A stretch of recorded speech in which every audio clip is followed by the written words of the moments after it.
साधलंय। शरद पवारांचा माझ्यावर का राग आहे असा सवाल त्यांनी विचारलाय। राजकारणामधील सध्याच्या परिस्थितीवर त्यांनी भाष्य केलंय। शरद पवारांनी केलेल्या जातीच्या उल्लेखावर त्यांनी कडाडून टीका देखील केली आहे।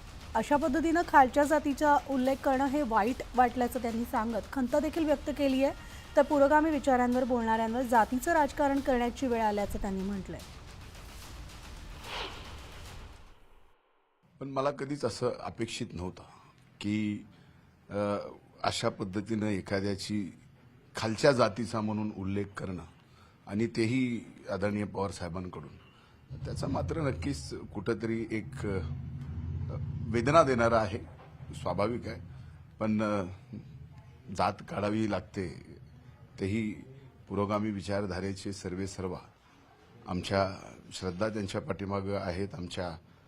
आजही आम्ही त्यांना मानतो, पण माझ्या दृष्टीने ते जे बोलले, माझ्या दृष्टीने तो विषय संपलेला आहे।